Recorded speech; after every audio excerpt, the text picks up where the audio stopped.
Hello, welcome to CEO Check-In.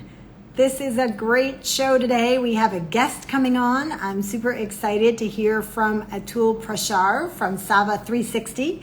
He's going to be talking to us about his journey becoming an investor and give us some great tips in case you're interested in fundraising, or maybe you already are fundraising. I know we have a lot of women who are actively seeking capital right now, and it's always helpful to hear from someone who's making those decisions.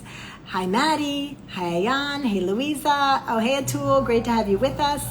I'm just going to do my little go big tip of the day, and then we're going to bring you on, Atul. So stick around. Maybe we'll just turn off the air, though. It's not quite cool enough to have no air conditioning, but that air conditioning sure makes a lot of noise. All right, we're getting that turned off. Super. So let's get started. The tip of the day, my go big tip today, is about intentional networking. And intentional networking means when you're being very proactive about joining networks of people who can pull you forward. A Harvard Business Review article said we really need 3 networks to be successful in business: personal, operational, and strategic. And most people are pretty good on the first 2. Personal network, friends and family; strategic network, people you can go to when you have a specific question about a problem you want to solve. But where people often fall down is that strategic network, the third one, because that's when you're spending time with people who are ahead of where you are so that they can pull you forward. So if you haven't given that much thought, after this Instagram Live, please sit down and think about a couple of communities that you could join, preferably vetted communities, where you could do some intentional networking. And by vetted communities, I just mean where there's some kind of application process and the people in there have already been vetted, because, you know, we can all go to Facebook and hang out with millions of people, but you want to be in communities of other entrepreneurs who are a little bit ahead of where you are. All right, super. Now, without further ado, I'm going to bring on Atul so that we can get this party started. So here we go. I'll just let the internet do its little magical thing where you pop onto my screen. Hey, I love it. How you doing? How's everything?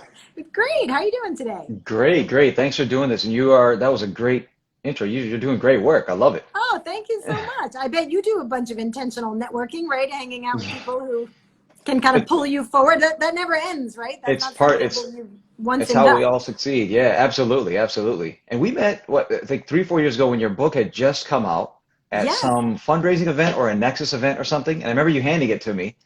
Yeah, that And sounds like me. and then I had it on the shelf for a little bit and I read it, and then I saw your card had the book's picture on it, right, for a long time. Yes. Mm-hmm. And then you're doing phenomenal work. And then we ran into somewhere. Oh, thank you so much. I think we were both at that conference in New York last year that was put on by Thomas, right? Yes, that's my guy. Yeah. Yes. Yeah, and Yep. when I saw your focus on diversity and inclusion and all the great work that you're doing with Sava 360, I was like, we got to reconnect. So this is awesome to have you on here. I've already shared some of the opportunities you've sent my way with our community, but I thought this was a great way for everyone to know what you're up to. But before we get into that, I'd love to just go personal a minute. Like, Sure. How does a guy like you become an investor? I know I saw on your website you're from Chicago. Yeah. How did you get here? What's your journey a little bit? Oh, there we go. So, some love. I'm back in New York area now, so I'm born and raised out that way, but I'm back here. We were just visiting for a little bit, just got back a few days back. I'm in quite a few different industries, right? So I was in tech. Go figure, a South Asian dude goes into tech right after undergrad. So I did that, right? That's kind of a stereotype. I did that for a while. Then I actually moved to New York a while back to be in the music industry, and I was in the music industry for quite some time. I didn't know that. What were you doing? I wrote a lot of music, and I was singing on a lot of things. I wrote a lot of music for a lot of horrible shows that have been canceled now, like Gossip Girl, Melrose Place. I shouldn't say that. I've never seen any of them, but they used to license our music a lot. And then quite a few R&B artists on the Sony imprint. And then we got to this was 2010-ish then, and I saw an opportunity. Hey, I'm sorry, it's probably 2007, 2008.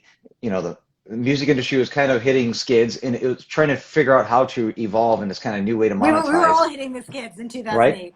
Well, the funny thing is, so I jumped into finance. I went back to school. I had a slight stint at a hedge fund that suspended operations after a while because I wanted to invest in music and entertainment eventually.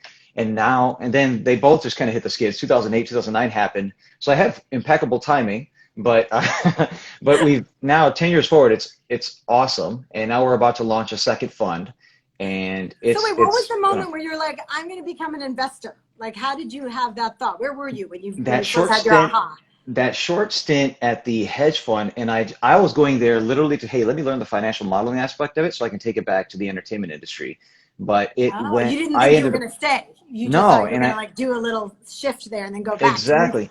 Hmm. And I ended up loving it. So then I thought, okay, music industry and finance at the time were kind of going like this. So we got together with some my partners at the, my current partners now. We got together on one or two projects. Then we thought, hey, this works. Let's launch an entire fund. We brought on more investment, and then here we are. And now with the second fund, it will be with slightly different partners, but it's going to be an extremely entertainment media focus from content creation. So I guess low-hanging fruit would be, or meaning from a monetary perspective, podcasting all the way up to streaming things to like the Netflixes, the Hulus of the world. Well, So yeah, and you have that's, great timing, right? Because we're all consuming so much more content than ever yeah. before. You know, my kids were like, "We've watched everything on Netflix." I was like, "I don't think that's possible," but but Yeah. that's their perception, right? So we got to Right, just keep feeding this beast now. right. And when you decided to become an investor, what was the part that attracted you to it? Is it meeting all the entrepreneurs? Is it getting to give people opportunities who might not have gotten opportunities? I know you talk a lot about that. Tell us like what got you excited. So all the above, and I'll be crass and I'll just say it, money, and then I'll get back to being non-crass. Hey, All right. I love talking about money. You're in good No, company here. because I was living on Wall Street at the time in the music industry, and I saw all these guys that were working in male and females that were working the same amount of hours as me, but their bonus checks were probably better than mine. So that's how I kind of jumped and saw the ship, and I actually thought I could make an impact in the space as, hey, identifying companies that we could help grow and scale. And that was the main reason. And then we went hyper focused as far as let's help kind of the underserved in this space, which is why you and I have synced up quite a few times as far as, Yes. hey, females and minorities, right, are Yeah, just a like bit let's level the underserved. playing field, right? There are so many amazing entrepreneurs out there who just don't have that Rolodex of people who they went to the Ivy League college with, right, and can call up. So I love Yeah. that you're doing that, and And, it's yeah, you're probably going to and seed a lot of great companies. yeah, and 15 years ago, I had a very limited understanding of this space. And then as I started seeing all these folks around me, and I just kind of started asking questions, poking questions, which I'm hoping all of you do. Poke us, poke Julie, poke others, and just get answers to the questions you need. And that's how I got to a point where I can flip this and actually start providing services and helping people get to where they want to What get. was the first thing you invested in? Well, the first few investments didn't go all too well, Thanks for but admitting then that, but that's part of it, right? That's part of the investor model. You invest in a bunch of things, and yeah, but tell me that story. Yeah, what did you but the, invest in first? but the great thing is I actually identified the key reasons why they did not succeed. For Okay. the first, I would say three, four companies, I could identify, okay, this is why, but I saw it in hindsight, obviously hindsight. And then I said, okay, well, now let me take this skill set and kind of apply this kind of deeper understanding so we don't fall into these things as well. So we've What was made, one thing you learned, just to get concrete? So like, what was one thing you thought like, wow, these guys, this company's amazing, but then you were wrong? Was it something about their model? Was it something about the team? Without naming names, of course. yeah, I definitely don't want to do that. So most people, when they put out assumptions as far as future projections on revenue, completely wrong, right? Myself included early on, and even sometimes now. So that's one key thing. So that's why you work with folks like you and let's identify, hey, how you will actually impact the market, where your place is in the market, and then what you can do to kind of expand. Yes, I love that. Yeah. And I know when I was out raising capital, I was advised, build a bottoms up model, not a top down, right? You've got a lot of entrepreneurs who come in and say like, well, there's a $25 billion market and we're going to get 10% of it. Well, Yep. that's not a plan, right? That's a wish. Right, right, right. Yeah, And for those who don't know what that is, by the way, because there are many people in our community who've not started fundraising or just starting fundraising, how would you explain the difference between the top down and the bottom up? I'd love them to hear it from you. so explain what exactly, so I make sure I pinpoint what you're Well, looking I for. mean, rather than saying there's this huge market and we're going to go after it, but you don't really have a plan, because what I was hearing from you is you had people who sold you a little bit of a bill of goods, right? Um, and I know that the investors who vetted me when I was raising venture capital, they wanted to take my spreadsheet, which was a unit by unit, bottom up right? Like, how much does one Right. unit cost? How many are you going to sell? And then they got in there because they were financial people. I'm not, but they were, Right. right? And they messed around with it. They said, well, what if this happens? What if you only make 30%? They changed all the numbers to see how it came out, right? And so I think they had a greater degree of confidence investing because they could play around with this bottoms up model. And so the perfect thing you're leading into a great point. So you don't want to just take any money, and we'll kind of delve into the answer that way. You want to Right. take smart money, as we've Yes. chatted about often. I think you and I specifically had this conversation as well. You want to take Yes. smart money. Smart money meaning I'm not investing actively in healthcare or bio. Education, right? You're in your lane. You're like sports, media, Yes, entertainment. sports media entertainment. So I've been pitched that a lot, but then what I'll do is if I have the bandwidth, I'll share it with someone because we have these investor roundtables where, hey, this deal looks for you, good for you. So why don't you take a look? So pitch to the right people, A, Yes. B, and often they may not have that time to take that extra step and hand your group off to a friend who might be able to look at your group deeply because it's just so, you know how the schedule gets. So Yeah, I mean, you guys seek look out at those what, people. hundreds of deals a week, a month? I mean, So, what's the so volume one like? year, and I think this was 2016, 2017. I'll give you, so our smaller group, we're three partners, eight junior folks, 15, 16,000 deals came across, decks came across our table, yeah, 1,000, through 15, the, sixteen through the year, thousand. through the year. And Wow. quickly, so, 75% of them, actually 30%, 40%, you could say, well, we're not even in this space, right? It's Right. a different That's industry. easy, right? Pass it on to And someone else. And then you get into them, the ones that are in your space, you can quickly identify the ones, maybe 1% of those actually make sense for us and all that. So let's say if you have a sports and entertainment company, we have friends at Courtside Ventures. They're fantastic with, they're owned by Dan Gilbert, who owns the Cleveland Cavaliers.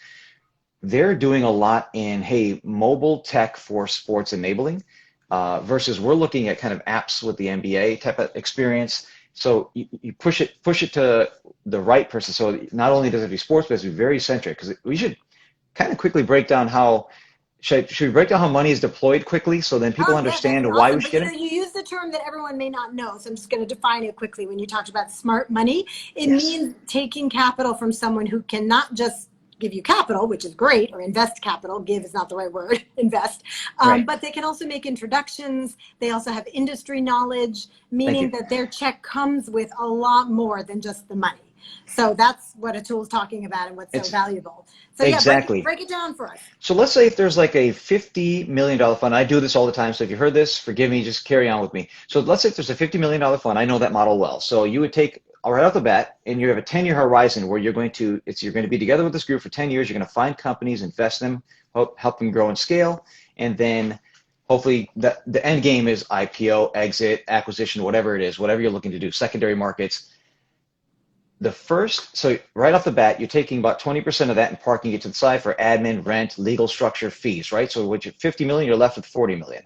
Of So that you're talking 40 about million, your fund. Let me just clarify. You're talking I'm about talking about in fund in general. Ours as right. well, but Okay. like funds in general, your right? your So fund works the same way. And just for everybody watching, the reason you're breaking this down is, I've often heard, hey, when you take venture capital, you're buying into their business model. People don't yep, always understand that. yep, That, VCs are these guys with all this money. Great. No, VCs have to answer to LPs, right? yes, So this is what you're yes, breaking down. So I yep, just and want to that's back why up a step and say why exactly. Atul is sharing And this. then Yeah. find out how you can best partner with these VCs. So then if you got of the 50, right off the bat, you're down to 40. 20 of that you're going to park for 4 or 5 years down the road. And I'll tell you why. The first Okay. 20, you're going to seek companies and you're going to do your due diligence on each company. Like we mentioned, we see so many decks. And you invest in the few that you think have a chance of a 20x outcome, right? 20 to 100x, let's say. 2/3 of those are going to fail, right? So let's just say, and that's just the model that If happens in you're VC. lucky. Yeah, exactly, There right? could be more. And so the 1/3 that Yeah. actually kind of succeeds and goes on to maybe let's raise a series A or something 2 years down the road or something like that, you have that other 20 million that you invest into those winners. So that's Yes. why when you'll hear no's for all the people who are seeking funding, you'll hear a lot of no's from VCs because our hands are tied as well. We have to knock it out of the park Right, as you've got to often as keep possible. additional money in the bank for the companies that need additional growth Yep. capital. And Yep. I love how you broke that down. Thank you. I was just talking to someone Absolutely. a couple of days ago, a friend of mine who just raised an additional 1.7 million during the quarantine. So super impressed. It was her Well second done. round. And she was saying in some ways it's gotten easier because she doesn't have to fly all around the country, right? She could just get on Zoom and pitch. But it's also gotten harder because we know that investing is all about relationships, right? Yep. They always say you're investing in the jockey, not the horse, in a way, right? Like Right. I've always heard people would almost rather invest in a so-so company with an amazing founding team than the reverse. So how do you think it is in this environment? Like what's gotten easier, what's gotten harder, in your opinion, during this crazy time? It's a great question. So start building relationships with investors before you ever need money. And then the money just kind of plays. And then sometimes, often the venture investor or whoever that investor is will say, I think with the X amount of capital, your company could be from here to here. So start building those relationships now. And you brought up a great point that it is easier and more difficult. There are pros and cons to our current environment, right? Yes. So let's go with the pros quickly. So Okay. it's your competition is leaner because companies that weren't doing well are kind of falling off, right? So if you're one of those companies that's kind of remaining steady and still able to grow, or at least be steady and have good projections, you're already winning. That's one great Yeah. thing. And that gives you And, cachet in the eyes of the and then potential folks like investors. If you you're and still I, standing, that's good. absolutely. And then folks like you Yeah. and I will be looking at that group and saying, okay, they're doing this, they're operating leaner. Another huge thing, because we look at operations and costs, right?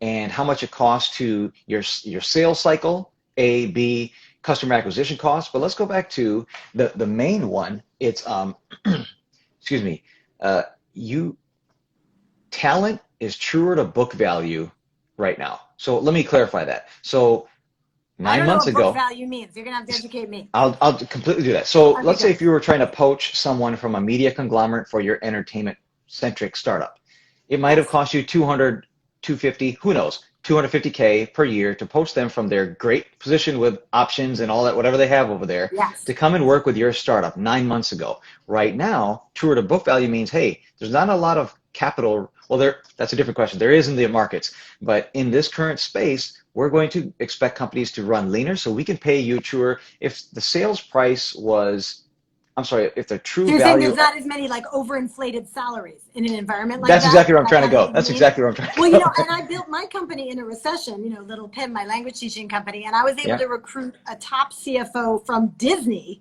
to Oh, come work for my little startup, right? Because of exactly what you're talking and about. Disney, perfect example, was started in a recession. Microsoft started in a recession. Airbnb, Good reminder. Uber, all these groups were started in recessions. You Some of hear them that, more Louisa? recent. I've got a woman who started her company literally like a month before the pandemic shut everything down, and she's in sports, media, and entertainment. Oh, I think Oh, she's been in touch with you. So thank you okay. for reminding her. A lot of great companies started during a recession. Right. Yes. Yes.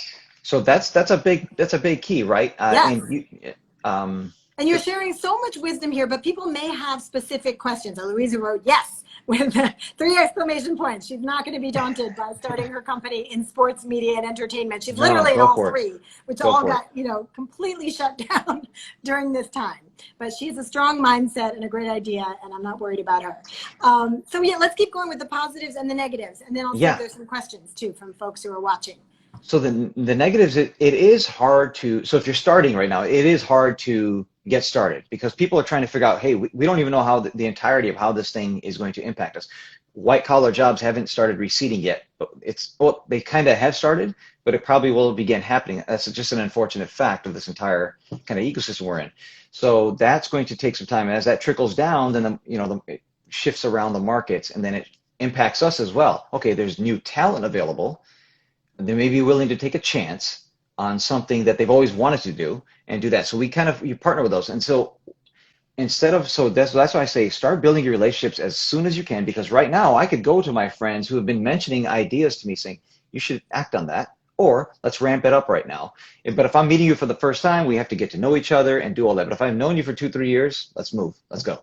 How would someone reach out to you specifically? And then also, how do people reach out in general, right? I think we take for granted once we're in the world that you and I are in, where you can kind of get to people through people. But what about when you're starting out? Do people send you a really nice LinkedIn message, or Yeah. how do they get to you? So LinkedIn is I think it's one of the most powerful social media platforms right now. And you can tell by my other social media profiles, I'm not so great at the space, right? Social media. So I'll be the first to admit. But LinkedIn, I'm finding I'm having a lot of messaging, great conversations. Even for the pitch competition we're having next week, I've reached out.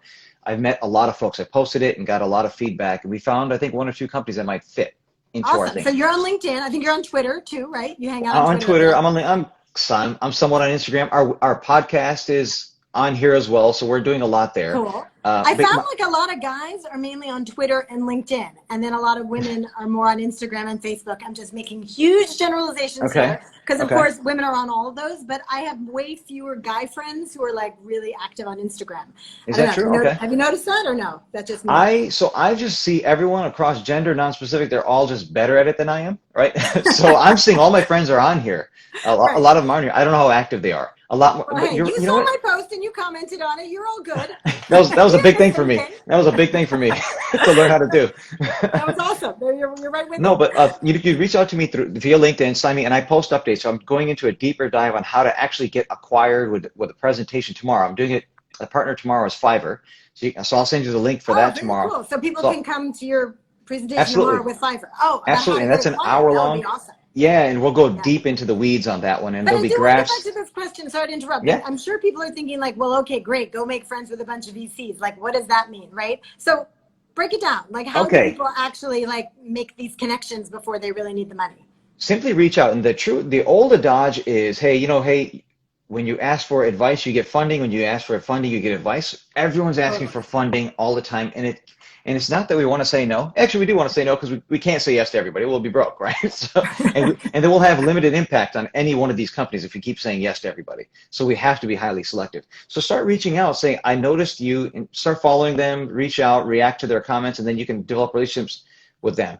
So right now is the perfect time. People are open to it. I think early on, people were kind of figuring it out. And then there was a nice, I think April, early May, people are open to, hey, let's just chat. Now we're getting into a lull. Hey, Right. Once we realized it wasn't going to just blow by, that like this is how we have to make connections now, right? I think people have settled in and are like, okay, let's connect, right? yeah, Let's and people jump get on a call. exhausted by this. They get exhausted by the entire process, but keep reaching out. And then, we know we're going to be in this probably for another 8 to 12 months, probably somewhat similar. It's Is that like, is that your prediction? Wow. Okay, we got to settle in. I think a I don't vaccine, know. My kids are going back to school in New York in like a weird halfway, but the at least hybrid they're model, going. right? Yeah. So Yeah, that gives me some hope. My wife's in healthcare, and just this Yeah. at New York, I shouldn't say that, but at one of the major hospitals, and they've really nailed it. I mean, they've done extremely well. They were hit They, early, but we were kind yeah. of guiding the CDC on this whole thing, right? So Because you're it was saying you hitting have some us. insider information. You know some No, stuff. no. So you don't want to ever say to an investor that he has insider information, but I'm saying, Oh, I'm whoops. just, I if you just meant about follow, healthcare. yeah, so we just need to be safe and be smart, and then we'll kind of get Yes. through this. Look, in Wuhan, they're having 1,000-person pool parties, and that was posted on social media. Wow. So Oh hey, my God. if it We want to originated get there, then there. yeah. So I exactly, just want to have exactly. friends over for dinner, I really. know, right? I Forget the miss pool it. party. I miss it. So, okay, so back to how we fundraise in this environment. So reach Yeah, out to people and just kind of make friends with them. Check out what they're posting on social media. Don't be generic, right? Always be yeah, very specific. Like, oh, hey, right. I saw you invest in this. And, and people sometimes forget too that they have things to offer, right? Atul, I mean, do people sometimes reach out to you and go, hey, have you ever noticed this? Or I'd love to introduce you to so-and-so. It's not just like a one-way thing. Has that happened Absolutely. to you before? And that was in your book as well, I believe, right? At that point. I did put I that think. in. Thank you. You Yeah. really So, read it. I'm so impressed. actually, so I mean, that's so true. Offer something, and then you'll get something in return. Just come off that way, and then if I can't offer something to you immediately, or most people in my seat will connect you with someone that can probably. So That's right. great way to do it.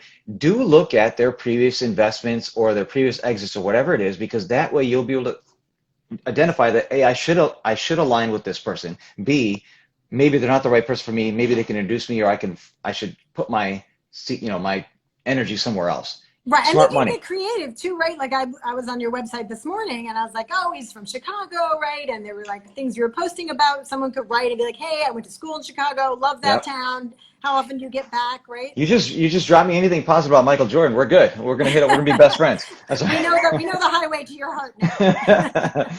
yeah, exactly. So tell us about the pitch competition. This is so exciting. I know that you are looking for Black and brown founders who have companies that are disrupting media, sports, and entertainment. That's what I Yes. gleaned, but I'd love to hear more Yes. from you about it. So we do dozens of these throughout the year. In a typical year, we're doing dozens of these, right? And then we found NAMIC National is a organization that has a mission that's somewhat very similarly aligned to our mission, right? So they want to empower and advocate Black and brown founders, or I'm sorry, diversity in the entertainment media, the umbrella of communications space, right? Communications has now evolved where you have a lot of other players involved in who's providing your content. How are we doing this right now via our iPhones, right? So there are a lot of other content players. So it's evolved. So then I found an option. I've been a part of NAMIC, I think, for 9, 10 years.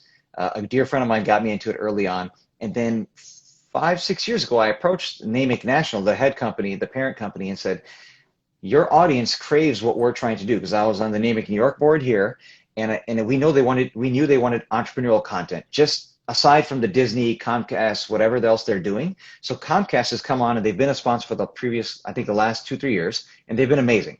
Oh, So how fantastic. So you get to do several a year with this like big backing that you have. Yep. So we've done it for 5 years, and they were open to the idea, let's showcase Black and brown founders, minority founded companies, but now we want them also to be presenters, because Comcast Diversity Division is the sole sponsor of our entire showcase. And we have some phenomenal companies that have submitted. By August 25th, you can submit. I can give you all the details. You can reach out to me on LinkedIn. I'll post it, or it's on my website as well. We have a lot of people watching. I'm sure they're going to check that out. This is awesome. And if you are running a minority founder and you can actually present on October, I think it's 8th in the afternoon, and you're disrupting, then if you have the next Hulu, next FanDuel, that's what we're looking for. Because your audience, typically when we're live in person, it's 500 media executives who are decision makers from all those companies. So just to put this, and of the, we've done this this is going to be our 5th year, 5 companies each year, and we've done 20. So I think 3, 4 of those have been acquired.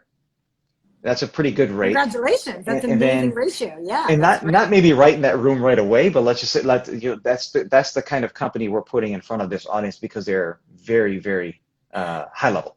Well, and you mentioned a few minutes ago that you're looking for I think you said a 20 times return. Is that what you said?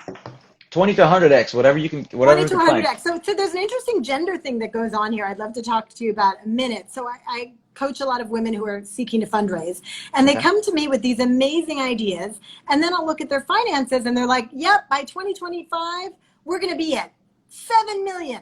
Yeah.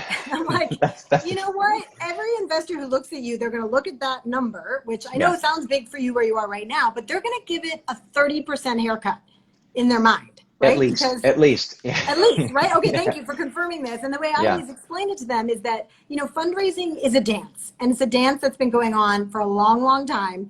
We'd like to change the dance. And by the way, you're changing the dance. So thank you by being a lot more inclusive and reaching out to people like me to say, hey, how do we bring founders we might not even know into the fold, right? Not just go through our usual network. So thank you for that. But the dance is being danced, right?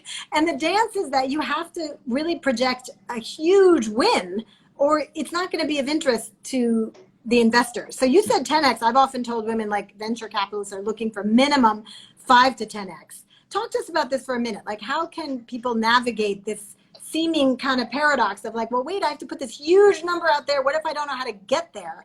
And I'll just say one more thing about the gender piece, because it intrigues me. That's what I work on, is that women can get very caught up in the how. They're like, well, I don't know how I'm going to get to 25 million. So how can I because I'll say to them, put 25 million. Like, how do you know you're not going to be at 25 million, right? Absolutely. And some guy is going to come in right after you, and he's going to say, I'm going to be at 25 million, right? And he's going to get the funding, and you're not.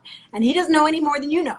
Right. So they get caught up in the how, and then they don't want to like put that big number out there. So I know this is a sensitive topic, but like, go there with me a minute, because we're here, right? It's tough. We want you to not undercut yourself. We don't want you to overplay yourself, because we want to know that you know your market enough that you're not making these wild on both sides. Wag, right? Wild guesses. Exactly. You can't have these wild assumptions. So I had someone come to me pitching a company from scratch that wasn't going to fit with any other company, 300 million by year 3.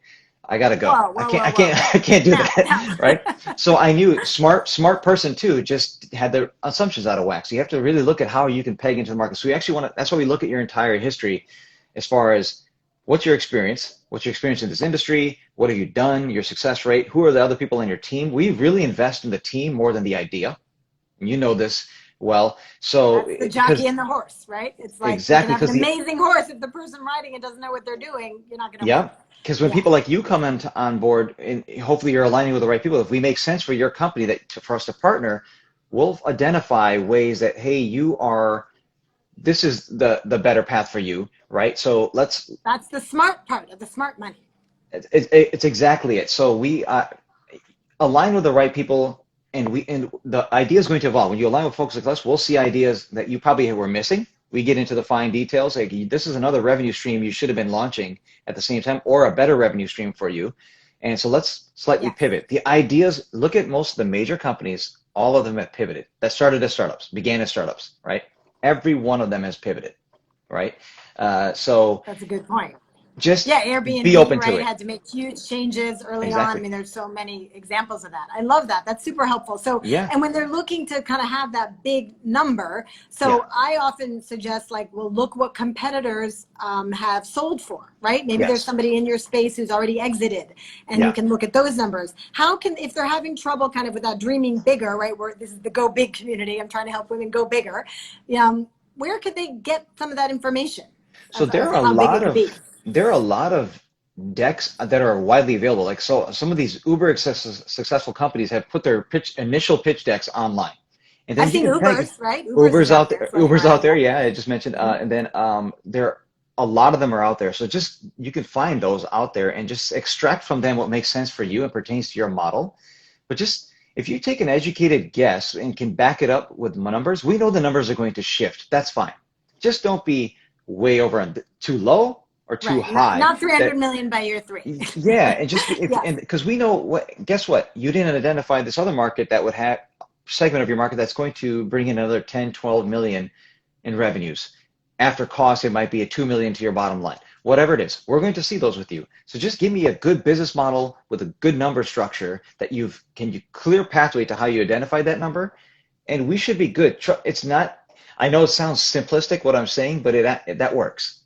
I love it. And I know we're Yeah, getting over time. We're going to wrap up, but I'd love to just ask one more question, yeah. which is there ever a moment when someone's pitching where you either have noticed many times you feel like, yes, I need to do this, or on the contrary, we're like, oh, they just said that thing. Whenever people say that thing, I'm just like, I'm out. I mean, you did Okay. mention, 300 million by year three. That would be an I'm out moment. Yeah. But I think people wonder about that because you see so many people pitching. Like, what are some things people do well or not well? It's kind of So what I'm one thing, asking. so I'll jump to the one side here that Yes. not well because it's so glaring. We have investor roundtables all the time. We're doing it virtually now, and we just kind of get together and share ideas. There's probably 6, 7, 8 of us, depending on what's going on that week.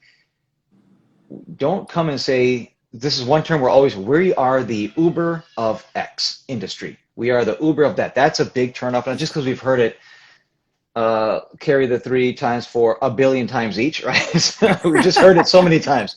So don't say that as much, right? Because just identify at some point after your pitch, after you've kind of shared your company with us, you could say this is similar to Uber, but don't come off starting with that way because then that's going to be somewhat of a turnoff. That's great advice. And I'm going to give this similar example. This is a silly example, right? Some guy came into me, wasted my time, showed up he wanted to meet with me. He wasn't even in my industry, but my friend introduced us. So I took the meeting. We met for a drink somewhere. I think it was New York City here. And he came in with a fur coat, dressed way better than I was. I'm like, I should be asking you for money versus you asking me. And then you don't just respect someone's time, their effort and energy. And he was just dominating with to kind of show how flashy he was versus what the product and services. That's what I care about, And that's not right? going to give you a lot of faith that he's going to like use your money Absolutely. wisely, right? I mean, people That are scares handing you me. their money to steward, right? That's a huge responsibility. And that scares me that he might misspend or he or she Yeah. might misspend my money. That was a big kind of throw off there. Oh, totally. Okay, Yeah. great. Those are some Yeah. really good things to watch out for. So okay, ladies, leave your Manalo Blahniks at home. When you pitch, don't wear your $1,000 shoes. Atul's going to be like, wait, those shoes, that's like a month of runway. Exactly. I have a wife too, and she tells me how much things cost, right? So I know what you're doing. Exactly. I know how much that Prada bag is. Atul, how can people find you if they want to learn more? Yeah. So and then Atul Prashar, my name.com. That's one great way. Reach out there. And LinkedIn is a great thing. I'm trying to utilize that more. It's just efficient. I love the efficiency of it. That model Yeah, I is love it great. too. Those are two. Twitter, I'm not, it's I'm there a lot, but it's less, more difficult to reach you there. But we Okay, have this more thing LinkedIn. tomorrow. We have this thing tomorrow. I would love for people to attend. We have the pitch showcase. The deadline is next Tuesday, August 25th. We would love for folks from your community because that's why I wanted to reach out to. I just know your community is strong. You've been doing this for quite Yeah, some and I time. think a couple of people have already reached out to you personally, and you Yep. emailed them back. So you actually, talk the talk and walk the walk, which is much appreciated, right? Sometimes people And are like, "Contact me," and you do that, no, and you don't hear back. exactly. And That was and nice. hey, look, we have this advisory on, but we're happy to help. And I take these calls all the time. And we have this other thing we're launching, and I should chat with you about it with another brand expert. She's amazing on Instagram. Her followers, she got quite a few followers on Instagram, significantly more than mine, probably 100x more than me. And she brings the marketing branding component. I bring the VC component, the investing. We're launching a web series to do that. So if you're interested in something like that, you can drop Oh, me a note very on cool. LinkedIn or on Atul Prashar, ATULPRASHAR, just my name.com. Amazing. Well, that gives Yeah, so many things for people to do following up on this. And you shared so much really, really valuable wisdom. It could take months of pitching and doing face plants to yeah, learn some of the things yeah. that you just taught us in 30 Right. minutes. So thank you so much for your time and Thank for you. everything you're Appreciate it. doing to level the playing field. It's great to hang with you. And I hope you have an awesome rest of the day. You as well. Thank you, everyone. Appreciate Good it. to see you, Atul. Bye. Take Bye. care. Well, that was super fun. And I know we ran over a bit, but that was just such incredible advice from Atul about fundraising to go make friends before you need the money. I always call it friend raising, right? Just go make a bunch of friends because some of them will invest in you, some of them won't, but they may come back around. There are people who I pitched Little Pim to, 9 years ago who I'm still friends with, even though they never invested, and they might introduce you to your investor.